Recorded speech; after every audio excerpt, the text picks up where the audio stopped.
الله أكبر الله أكبر.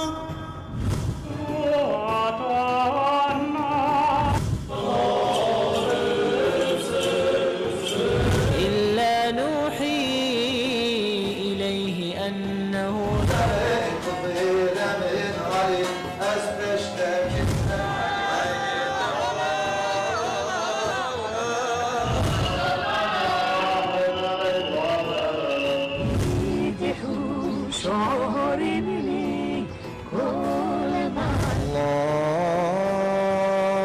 الله أكبر الله أكبر.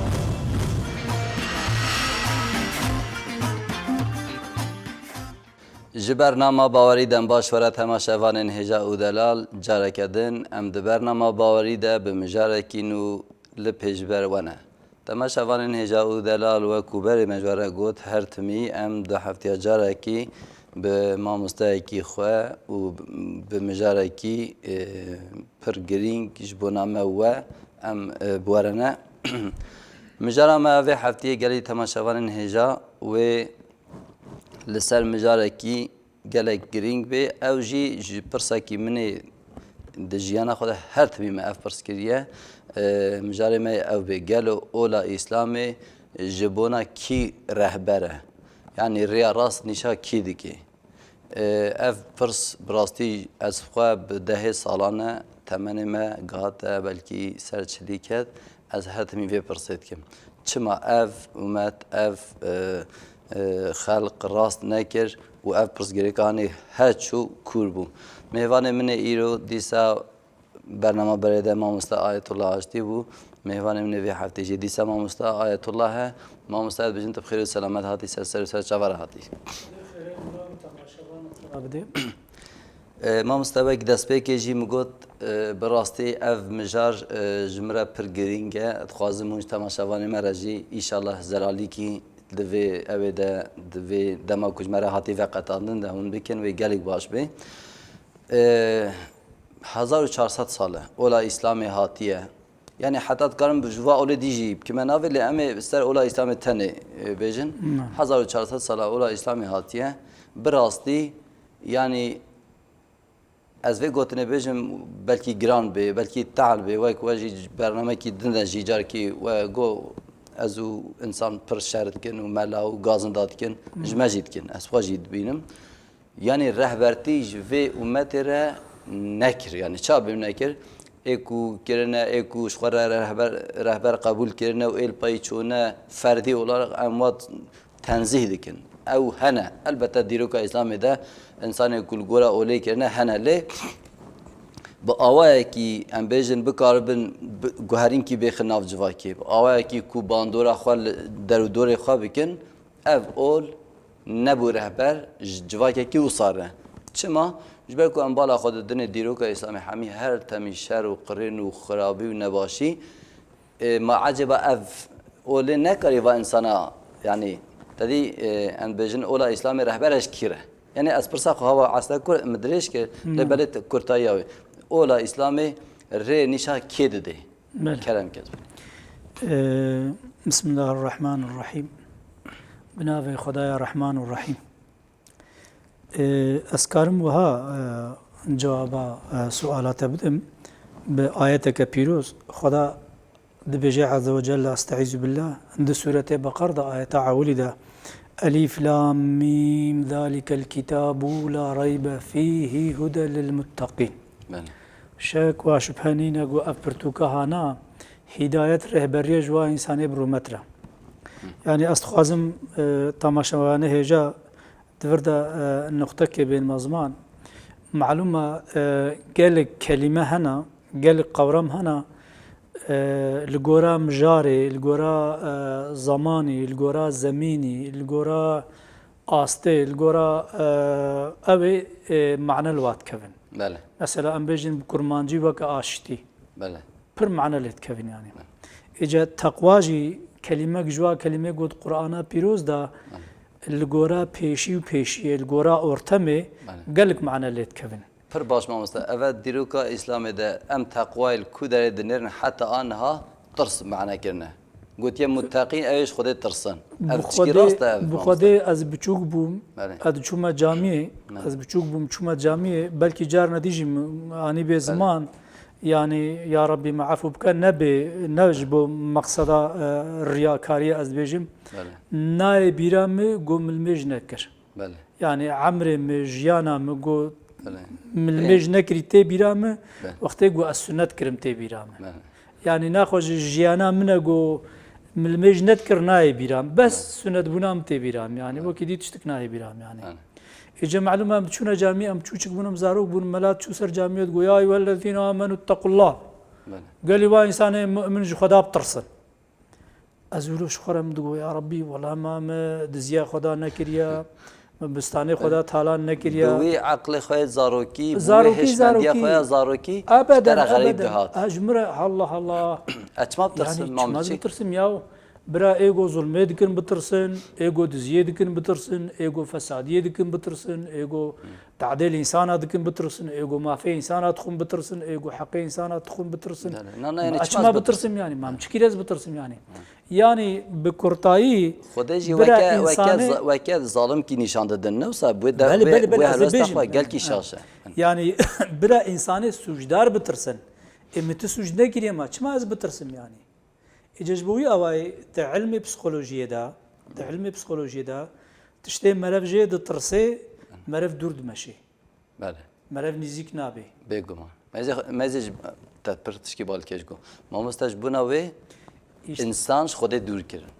از بني تديت د برتوكي ما مسلمان هذا بله دبي مسيونر لك فعاليات لري بله. تركي دبي جين يعني بكرديا وأنزان بين نظمان أن فعاليتها مسيونيرتي مزن بله تفسير ما إسلامنا استثناء خارج ما مستوى ديسا تكرار كيا في قوتني برجرينجا أن مسيونرتيا مزن بعالم إسلام ده أغلب التفسير ما إسلامي يعني تيجهشتنا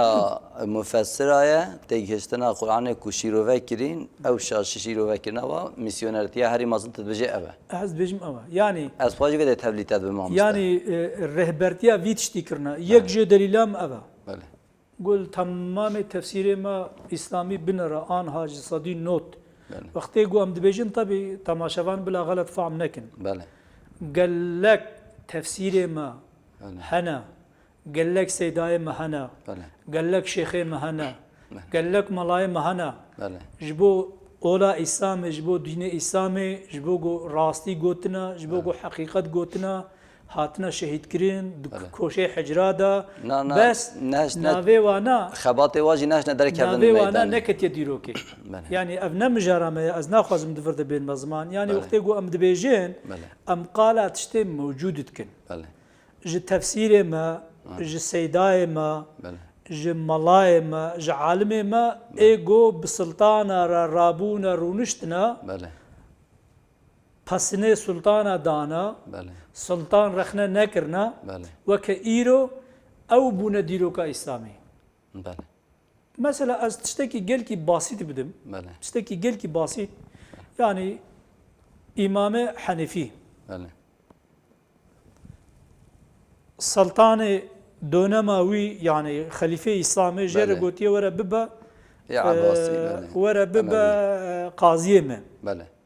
قبول نكريا بله قوتيات النعادلي أس قاضيتيات قبول ناكم بله رابو إمام حنفي كرنا حبسيدا داويا يبوچه ده حبسيدا اختيار بويا بله فهم كرنا جو ويد حبسيدا وفات بكي ويتك فيستوي وانا بله و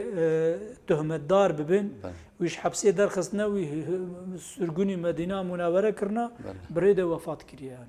يعني تشتي أزام ده حبسه در وفات كريه بريدة حبسه در خصنا يعني بله. درسنا بريدة وفات كريه موار خوانديا بله فقيوي بتعبيرات مدرسة جو أم دبيجن شد بيجن طالبي إدوساوي إمام أبو يوسف بله إيرو جو فقيه حنفي بله لسروي أضع كريه طيب إذا شو بو شيخ الإسلام ابن عابدين بله بله بو شيء بو قاضي شيخ الإسلام كتابة جو مخندية دبي شيخ الإسلام 35 حب جارية داني ما شاء الله و 35 حب مرسفة زيف داني ده يعني و ایرو وقتی گو فقه امام حنفی تی گندمه بله. تی زمان آن ویسکی اغلب ابو یونیفا امام حنفی رحمه خودی لبه رساله کوی هیا بگو من گو مناوی تی چیه گو ناوی موسایا بله گو ولا ناوی مجی موسایا نبوی عجیبه یعنی بله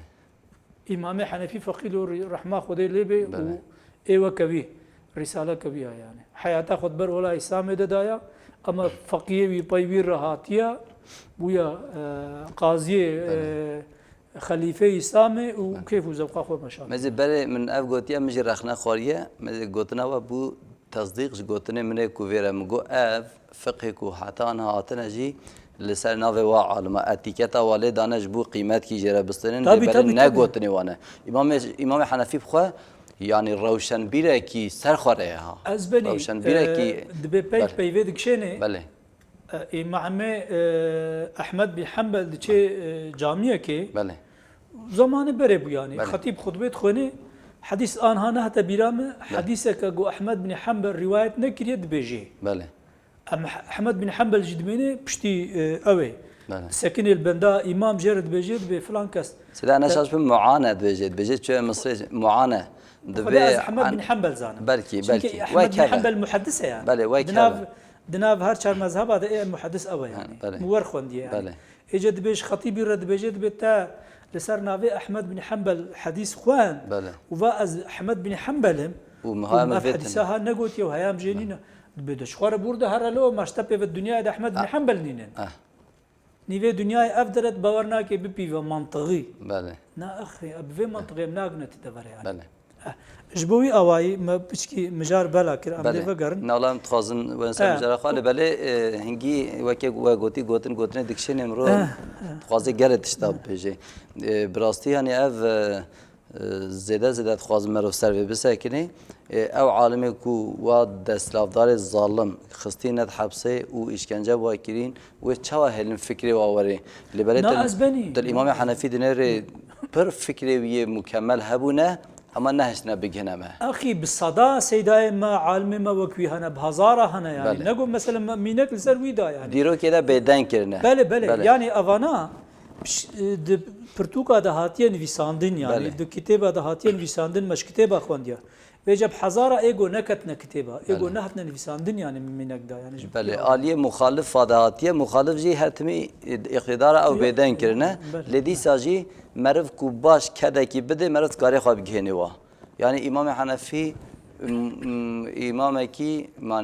يعني قدنا اعظم کی گوتی اعظم شاش نگوتیه حقيقي يعني او يعني بله كلام كنز بني جمع قول بو كي خصوصيات امام حنفي امام ديتري تماما بهتر مثلا الجم خد بجم امام شافعي رحمه خدي له به يعني كرما قيت انسان كم ملائكه ما ممكنه يعني بأوي عمل كريا يعني فكرة أخوة رمان أخوة چند أخوة نخستي ده يعني روايات وروايات بله إيه الروايات جي صحابي بونا بله يعني حمي چند أخوة سربي أفا كريا بله أما إمام حنفي اللي جمع بالرأي أهل الرأيية بله بيروز بوناوي بله القرآن الكريم وحياته بيخمبر فكريا وتجي فعم كريا جواك خورا قوتيا أهل الرئيش خوا أو كارن جوارد بجن نوكر إسلامي يعني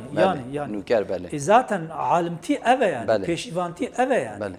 أزهر جارت بيجي كي هاتو فوتوكوبيا بريا خو بكشن أزبني سيدة خداد بيجي ولكم في رسول الله أسوة حسنة بله جوارد رسولي خداد منك خوش كان يعني بله لازم عالمي دهو بير برين هاب 1000 سالي قود تاريخ ده رسول خدا منك شقره قرتنا بله امجي رسول خدا منك شقره اولا سر مجرى خو ما مستقبلي دين جبو كي هدايت جبو ما جو بله ايات تقوى ما مست تقوى برجي من سيرفي درباسي كي من هيا وقت التلفزيون ازغرغني ده من برنامج جاركي مجي هوا جبونا هنكي انسان توزا جوه ابوشه ما مولو بسرسره او كي براديقال بجا مگو اش خودي ناطرسم ده حوالي كي من النور بچه بلكي ايروجي ده جما بك نظام التليفون الميغاريا قلت تشاوفت بيجي قلنا فلان قول لهش خودي ناطرم تدي قلنا قلتي زارو مگو يا تشا اف ملا چما بجيش خودي بترسم ما چكريه یا ده وقتی تبجیش خدای بترسن یا تبجی مسوجه کیه یا تبجی اویا کی ده باشه نه به تدی مو بجی ظالم بترسن يعني یه ضرر بدن و بجا كلام يعني تقوى حتى نهاد عالم اسلام بده بمعنى ترس هات يعني نه راسته اتقوا الله نه معناش خدای بترسن نه معناش خودی بترسن پیام کی بشینج ملاره بتو ملاجی بلا دنگی ما بکن تجينا دا وقتی گناهکاری ته ها يعني از جزا بدبوا جوي بترسن او بلكي راسته صدق سوجداریه دا بله د آیت د مجار سوجداریه دا بمعنى طب بيجمان وقتها هون او جي تهديده يعني بله بله تهديده جبوجو سوجنا كن جبوجو جنانا كني ليت الحميد راوي معنى اللي بدي برباط به يعني اجا او معنى اللي دان اجا تقوى بتواهي بهتري مقوت يا وك مثلا اشتي چلو قال لك معنى تيده هنا اما هاري بيروس وكافيا بله يعني اشتي وكافي وكجو هر بيروس قال لك معنى تيده هنا تقوى جي قال لك معنى تيده انا هر بيروس منطقي معنى سركت شي بله معنى سركت رومت فربا خوش يعني تقوى متقي اويكو هاج رومت اويكو هاج رومت خداي هبه تقبل اتقوا الله هاج رومت خداي هبه تبي فرخوش بالكش اجا رومت انساني چيا رومت انساني بله رومت انساني چيا سرمایه انسانیه چی ته هيا بله زمان ته هيا بله چی ته هيا عربات ته هيا بله چی ته هيا خانیه ته هيا زمان ته چی ته هيا نمگوت زمان ته هيا بله چی ته گوت كفنا شوبيه ته هنا بله چی ته هيا عرضات ته هيا يا تشتي يعني اشترى خوش تشتي تاي هي بكرمانجيا كورد تقوى غيرت بله تدید کرمانج دبیجند به سریه به غیرت ناچه جنتی بله ترک دبیجند به چی دبیجن اصلا انکار ایدان حرامزاده در ها بله يعني تدید هر جواکا ملت الگورا خوا ولو كرتن كلمان قوتنا يعني معناه به کلمه جی بهش ما مستجبر کو ترکی تماشاوان ما بلکه ترکی نظام يعني دبي ايجو اصلي خو انكار بك حرام زاده يعني ايجو اصلي خو نزان بحديثات پیغمبر عليه الصلاه والسلام غير مشروط شي بده تبي ايجو اصلي خو نزان بشكوهاتيا يعني حديثات پیغمبر عليه الصلاه والسلام او پر جرين يعني جرام كيا كوري كيا جكوج قومي چي نيجاد قومي چي مالباتا ويچا عشيرتا ويچا ولاتي ويچا يعني كرتاوي يل نيجاد خو خدي درنا كفي بله وكي تبجي نمشوا بله يعني ايه لهبونا خو خدي درنا كفي بله يعني لهبونا خو خدي درنا كفي بجل خو طبي يعني شتا خودی درکردن چیه؟ هبونیتنه یعنی. اجا اف هبونیت چنه زمانیتنه، کفنشوپیتنه، ولاتیتنه، از بیشم باوریتنه. ذاتاً دورده جی وقتی گو مثلا اجا آیت دوام تکی اجا اوصافه واد بیشه. الذين چیه؟ يؤمنون بالغيب ويقيمون الصلاة ومما رزقناهم ينفقون دقالك ده هذا يعني وقت كلمات تقوى الدرباز بإيده أوصاف تقوى الدرباز أو جي أوصافه واتشيا بكرتاي بتفاي أوصاف شيا طيبة مندي عمل صالحة عمل خن تشتا باش حميد نافذ عمل صالحة إيه تنكابه هجمري هيك نا يكو منكار بجميل إجا عمل صالح شيا عمل صالح شيا بريك الروا قداندنا حوجداري إنسانية تشتي بريك الروا ما بريان ها برنامج كذا جديد ساني بوزمان ما جو دين بتفاهي ري وريبازه بيك آنينا حوجداري إنسانينا بله هذا جد فرد جديسة رومتا إنساني تشيا أو مشروعيتها بله أو مشروعيتها حلال بونا الروابون يعني بله أجا اوات شتي موجود فطري جو خدا دانتا ويا تجيب در خستنا تسروا بغيدي بله رومت بوزيتا بشوتي يعني وقت ايرو حكايه قال كي بالكيشا تشتهالو اغلب لسر نصر الدين خوجتنا قوتن دبي مريشكا وهات تزين بله دبي زاروا جو ولا بابا مريشكا ما هات يدزين دبي لاو بپرسن د محل د دزي مريشكا خو درکفن يعني ل دزي مريشكا خو بقرن يعني گو بابا ما مريشكا عيب امي خو بهت كين دنا واجبات دا خلكي بيا او تشكوس نجبو مريشكا كي خو هت كان دنا عالم دا يقولا ونزان يعني دينكرن يعني دبي مثلا دز دهندای گو کسیله نپرسی یعنی بله دبی قدر کی دی هفتی کی دی ده هفتی دی کتنه ده دبی رابو شو علوق دزی يعني مريش جيرة صلحي شو علوق دزي يعني دبي خوجرة قلت نقول بابا ولا علوكا ما تيدزين قولا والدزي مريش كيف قارن اديسا قول بابا ام دبي علوك هاتي دزين قلت دبي دزي مريش كيف قارن دزي مريش كيف برين هاب ما كيبو او شو يقولا ونزانن يعني ديسا بسري هفدونا خستن كسيل دزنا برسي دبي دز معلومة اوجي مريش جيرة صلحي شيء علوك جيرة صلحي ما هذه كتي بتشو برخك بر يعني جو اجا في جاري معلومة برخك بخوججي ايشا يعني جي بيجي قيمة وهذا نقول قولا وقول بابا ولا برخكي مجي هات يدزين قولا ودز تفيكا هذا دز مريش كبير دز تفيكا ايجو مريش بريا علوك جبريا برخك جبريا وقت رجع ولي وبقام كربانا والدزي خو قرابانا علوك وبرخك والسر نذكر يعني اجا مثلا ايرو تجمب برسي الرومتا انسان بريا حرش تشيا دزي ايمانا ما كينا تجي مرة دزي ايمانا في ملاتي دزين كينا كيكو دزي ايمانا في ملاتي دزين الجور قنعطا ما ايجو ايمان استثمارتك بله سمساري دين سمساري دين يعني بله نانا ياري دين نانا ياري دين فرخاش بالكش يعني نانا ياري دين ايجو دين استثمارتكن ايجو دين بالنافع دين نافع دين ده يعني دج نافع مثلا سيدا مثلا ما قلت يا ما قول رومات بله ما قول اف برتوكا هانا دين خدا دوزا خدا جكيرا رهبره انجا جوا انساني برومت را رهبره جوا انساني برومت انسان رومتاوي تنبه تشتكي جوي فهمنا كي فايده جيناتي حديثات پیغمبر جي عليه الصلاه والسلام هي عربيه وينها تبيرام دبي انسان جيوك معدن ازي وزير معدن واهنا بله ايد الدونما جاهليه دا بريا مسلمان بن برومت بن بله وقت مسلمان جي بن برومت هجانا وقت از ملابو من الجامعه بلكي حزار جاري ماني زمان حتى جارنا جماعات يجي ولو اوجد كر يعني ونخوشد هات مدقو خسكاش خيرا خديرا او انساني جو ايرو في عصري دبيجند بي ام مسلمان ام ديندارن ام اولدارن ام حزب اللهينا ام دريا خدادنا وك ابو جهل عليه اللعنه برومت بانا بلكي صد جاري اف بي جامعه دغوتيا چما رومتا ابو جهل چبو بميراني گو از ابو جهل تو انسان کی یتیمی از نایم ایمان ابتا نایم از الپیت نای از دام لی وید بجیم یک عدد واجی از دام لی اد بجیم اد به گو مسلمان ایرو وک ابو جهل زانو بانا گو کلمات توحیدی چه بخورتینی و چه دبه يعني وقت يقول ما قول لا اله الا الله محمد رسول الله مسلمان بون مدس الميجو روجي والميجو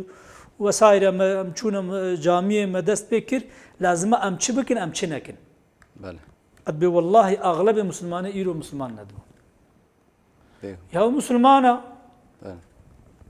المجد كي روجي جد كي نافذ المجار جف بلا بسيده ارزانه بمصرف حمو عبادات كي بله اما حمو ملعنه جد كي انا تعباداتاوي من عاوج تمل عمتناك بله خلاص بوچو يعني اي كما تشي فهمكر بله ما تشي فهم دبي ما قايم مسلماني تا بشاشكو كوميك بمصرف وببره herkes دكاره بكن يعني عينا ورا يعني بله تفرق خوش كان زمان بله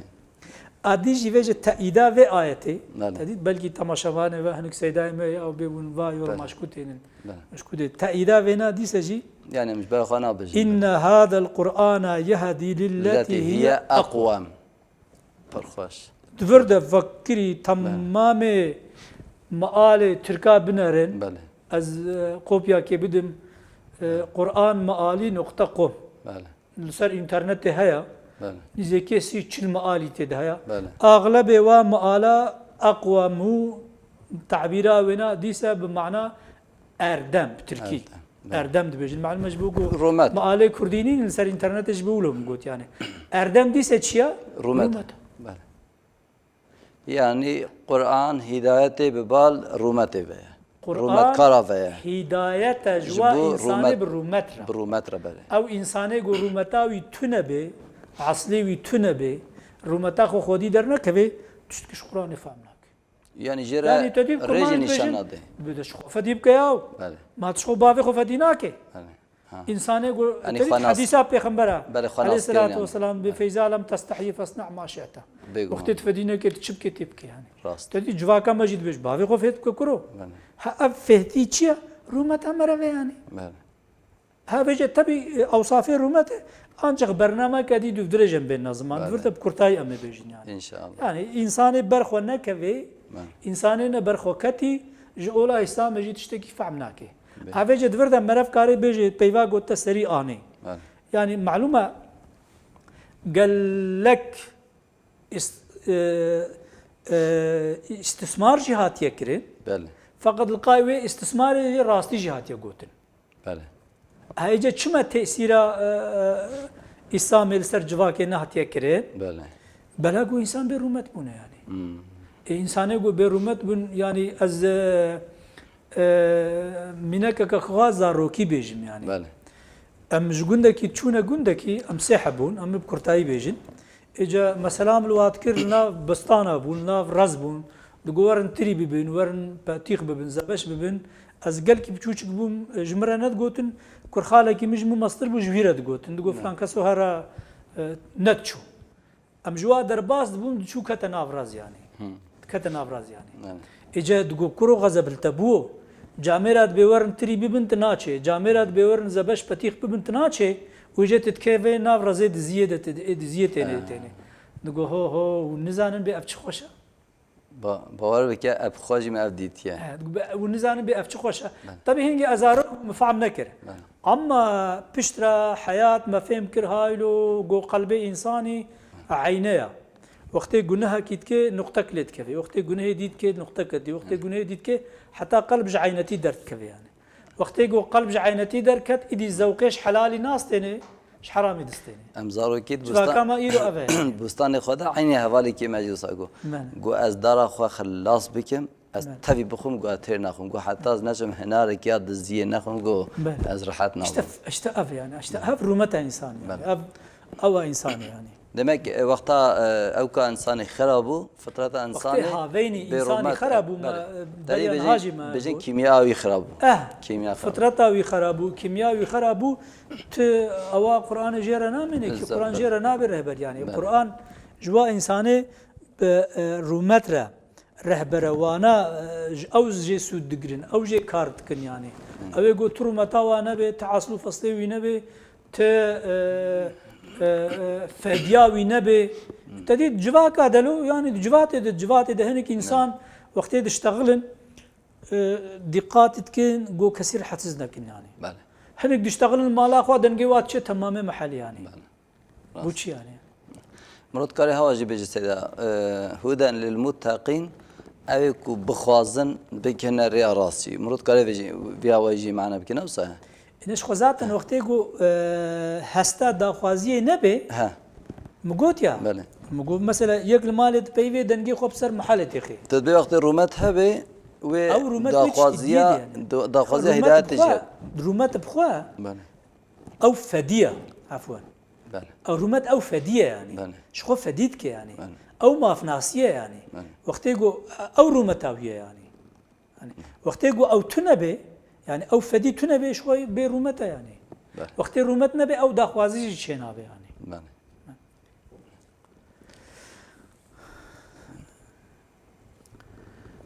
ماجو بله ماجو لقد انزلنا اليكم كتابا فيه ذكركم افلا تعقلون آيات السيا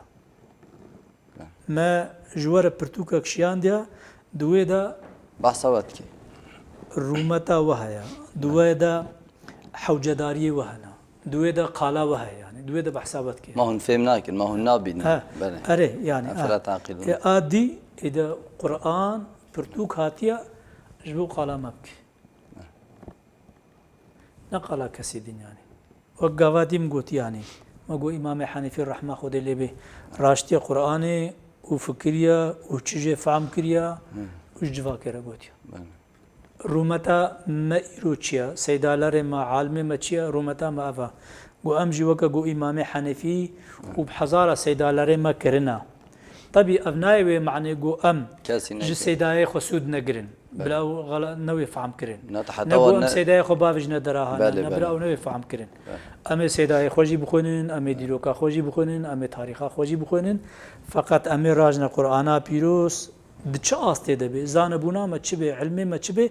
ام خوجي مخاطب بينن چونكي او قالمتك او بحثامتك سلاس هوا بيجم سيداي ما عفوا بله. سيداي ما راشتي وي خوجي فهم كريا بله ناس بله نت بله نجفا كايرو نكاري- امام حنفي نكاري رحمه يا خدي بيبي. ليبي امام شافعي رحمه خدي ليبي امام جعفر رحمه خدي الوتبابي دشرط خدا راشتنا قران ونرتنا دوا شرط مرجع دا قران شيلو فكرنا بله لازم سيداي مجي ايرو وكوانا بله راجنا قراني بله وجوانا سود بقرن يوانا بخونن وانا بخوينن والجورا زمان خواجي تيجهشتنا كي نو وكا قوتي بيفا بيفا بجورا دمه بتشونا بله. اگر کو صبات انا شكو حقاسي ندما د باجي ندما افلاسي نذكر يعني حاشا بله ذات المسألة آنها تديت قلق مجارد نواج واكدا قلق إنساني قو مثلا قرآن فهم نكرنا قرآن ناس نكرنا جوا كري قرآن جي هما وكا برتوكا إنسان كيا بياو برتوكا برين هاب 1400 سالي ماوا چاوا جياني بيك بين يعني ناكا بسريوا راستا نهجتن كوبي ولا حتى ايرو او بجن قينا ممكنه دوي خينا نهايا واجي تنا ناخون دينا لي ننرتنا جبوي اواي و افيك و استنجي هري مزنجي تمام عفوا ببخش ملعنتي جو في زماني وتديرو كده هاتنا كرن فتاوى قران ده قلتنا قران بشي يعني خلكي تشغنها كريا دستدارا تشغنها كرنا ملائي وانا بلعمي وانا فتوى بالقران ده مثلا يعني نور انت كفنا وبريالي جو في زمان ايرو عصر مدد بن تمام فتوى وداويه نج جامعه درتخن بله داويه نش قران درتخن بيكم. اي مقام الشيء اي تبي وقت جو وجه انسان جي قران فهم نكر به لي ننرت بتحقيقات او تنبه هو بمثلا جارك الجواته كمرونشتي بون يعني حموجو اي ديسا اي چانداوي كم ازبم يعني اي دي حمو بروفيسور بو مساني خوندوان بو امولهم اخفتن فلان بدي كلو المدنرت وكني وكا جو بمكني يعني بله مگو ازبني چمت كني مام تشكر يعني تبكني يعني كنا سيدا عفوا ببخش انا اذنبت كني مگو قران تبمكني بله ترمنيرت تكني يعني ما يعني يجي ما بلي برصاوه بخابين يعني راستي بيجين يعني ايغو والله سيدا ببخش جو بخدي از دبي افچنجار امتنا جاب هاف ام درونين ام بهفر گفتو بيت كين جو از دبي تمت خابين حلال متكي يعني تناولوا جدل بيجي نا جو از بيت ما تخابين حلال متك يعني چونكي خدت على بيجي فاستقم كما امرت امل غورا عقل اخو الغورا زانبون اخو راستيام چبه از دقرو روبرود بيجم يعني وجه معنا جو استتخابين يعني بچ تخاباند يعني مثلا چي مخاباندنا خاباندنا مچيا از ناو بيجم گو سيدا كالكيم 5 سالي مدرستي كريا بله زاروکیا حمود نوا مدرسه در باس بویا گو چاندا اسلامی موجود گو ام زانن و مدیتیا و خوندیه جد پرتوکه دا گو حمو قتل عام و پیکاری بونا دیروکا مسلمانتیه يعني بله گو حمو که کاری بویا که هجوم و سرناف اسلامی و سرناف فتحی و طالان کرنا او کرنا سيدا ابوصا يعني جوفيجا تشتكي ولو قال لك جدا فرق لي يعني تشتت بيجي بمجي سيدا بيروس بله دبيجي جو از بيجي والله از دم برخوا جو اد بخدي افكوده هي اسلام تشتكي ولو نينا من هديت يا من بشتيا سيداج بوما بخا بين ما بكي هوالش خورد دبيجي يعني روش مرقوت يعني ما انا بكي ويا سيدا ما كابتس افتشت بيجي اثيوبيا انا كالكوهنه يعني اجا قالكي ايدي ما دبج جيفينا خبردا سيداز بيرا بينهم 10 دقيقه ما انا روي غوري تستوي جرينج هافن اجا جرينجيا مساله افا بله جرينجيا مساله افا ما بري نهاج قلت جرينجيا مساله افا رومتا انساني باورمندي وينا خوديل دركتنا چی بجنه بله. تشتی دسته وی دا بله. هبونه وی حوجەیە وین هبونه وی بله یعنی خودی درکتنا هبونیای وی رومتا ویا او انسانا گو او انسانه گو لهبونه خودی در نکوی هبونه وی چنا از جار ند بجیم بله. جار که از انسان کی تخورتانیا خدا ولو من نقاشا اسلامی کرد ور حاصل فلان ورده کرد و کردوارتی رخ نکر یعنی لو بله. کتا دیروکا کردا دا کرد اشتحالون و فلان و بیوان و وسایره از عاجز بوم از خورد بوم یعنی مگو از ولو بحمد عفوا ببخشن گهدار جی بله. تماشاوان جی مگو اولان بن سپارش ورارک دنیا گل مدم ولو از هرزی بوم فلان ما سکنی حوزانی بگو چی بیجی گو یا خوجت چی بیجی مگو از ولو بیجیم یا خود تعالی بمن شوری به رزام به شورام از دایک که کرد لکردستان الولات کی گو جگم گو محبارم کا پیو تشتکتن از لوده حتما دنیای قی سوجی که ما قسم مدوده کی مدوده ها یعنی بله. وين و هاتنا من الدنيا الهي بو خود تعالى به رزام به شورام ازاني ما وجمرت كنا سوج قبحت يعني ما جوي ظلم ترچه يعني ایرو جعانی مسئله تکرین مسئله ایرو وقتی گوته پیوه ته خبردانه ام مسلمانن ام بره هفن زمانه وانا زمانه دولته مجبوریه زمانه ما د مجلسا مده ملت وکیلیه ما گو تمثیلکار منا وقتی گوت پیوین و جزا دکن و زمانه کردی زمانه ایکس زمانه گو نای فهم کرن یعنی وقتی زمانه من نوی فهم کرن بله وقتی زمانه من نوی قبول کرن وقتی زمانه من نوی روا نوی دیتن معناوی استنما حتی یعنی از خوشک تاریخی نزانم دوختی قیاما شیخ سعید ده برخودانا شیخ سعید ده البدلیسی یکی دبن محکمه 1925 ج محکمه ج حاکم جرد بجی دبی کرد تننا بله دبی وقتی کرد تننا ما چاوت از حتما محکمه نخوازی چون مارم استنما مادام که استنما تچاو من محکمت که خوش گوتیه مادام که استنما تچاو نه برسوکی راسته یعنی طبی راسته برسوکی راسته اجد او انسانه گو لهبونه خودر نکوه خدا بجی انسانه بیرومت یعنی بیرومت او انسانه گو بیرومت جیبه تشتکی وی خدا به نممکنه چی به یعنی نصیبه وی تتونه یعنی بیرومتی به نصیبیه او انسانه گو بیرومتا وی تونه به نصیبه وی قرآن دت پیروزیه دت قدسیتا الهی دت تونه یعنی جبوی آواهی لازمه انسان بریا حرتشتی للرومتا خودی درکبی جبوگو قرآن فهم که جبوگو گوش قرآن نعمت بستنه جبوگوش قرآن برکت بستنه جبوگوش قرآن ذوقی بستنه قرآن جره ری قرآن راست جره نشان ببر بده رحنک جبوگو قرآن جره ببر ریباز یعنی اگر انسان بخوازنش قرآن فهم بکن اگر انسان بخوازن قرآنش خوره بکنه رهبر دویل هبونه خودی درکبی او انسانه گو الهبونه خودی در نکبی یعنی امکارن گلک مثال دیروکی بیجن آیتا بیجن حدیثا بیجن او انسان گول خودی در نکبی خدای خوش خودی در نکبی بله اوه کو رومت نده خواه نده هینی خواه نده قرآن جی نده خوده جی یعنی بله سیدا یعنی اف هری داوی از خودم بیجم یعنی اف تقوا مثلا وکی سری داجی مگود و گلک تیگهشتنه غلط يعني تيجهشتني ملت يا غلط كو قرآن وصا شيروفا كرنا حتى 1400 سال وصا هاتيه چوا هاتن هاتن ما حتى ايرو مثلا وك واتها تقوى باور بكي ادجم قيد تفسير قاود السريد جناب اخافتني دجي وقوت وشكايتا خوش مفسره قوت تيجهشتنا وا اجي دفياده تحقق تبلي ودبم يعني انا شاش من ابو بكر الجزائري وطنطاوي وبلكي المنار اف حبكي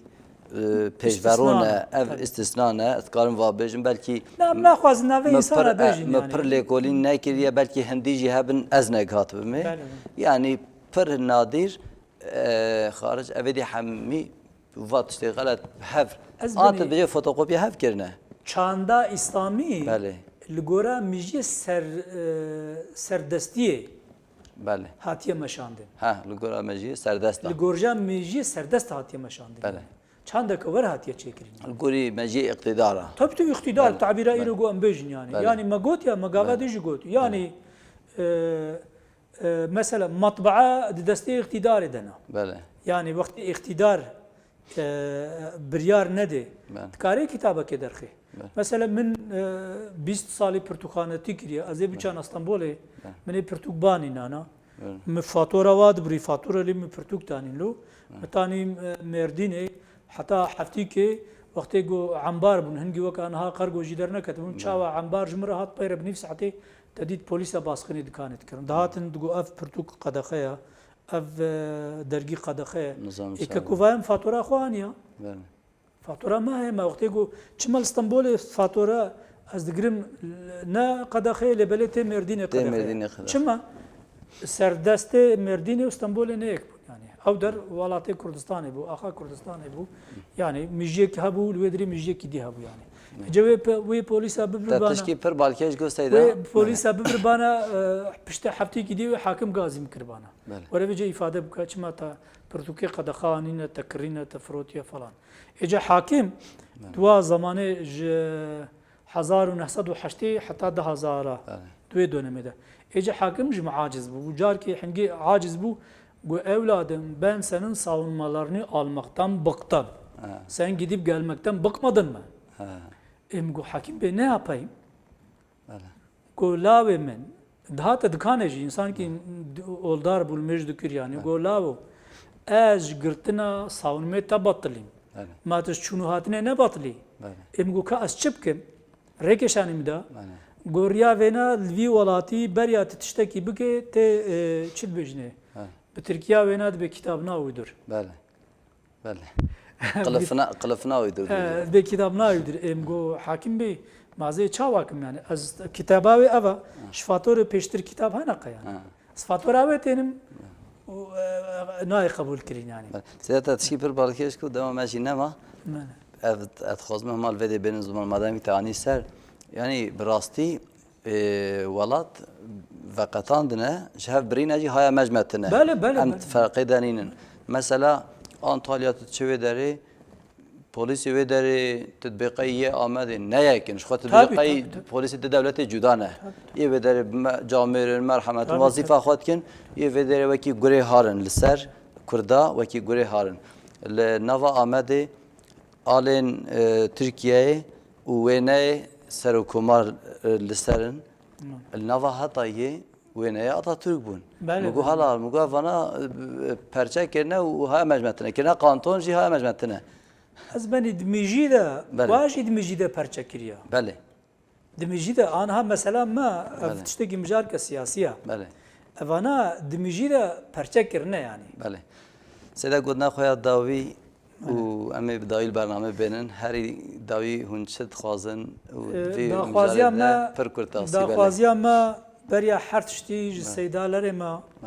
ام هیوی دکن سیدالر ما راجنا قرآنه اره والله و داخوازم من اجی داومی و الگورا زانبون اخوا ج قرآنا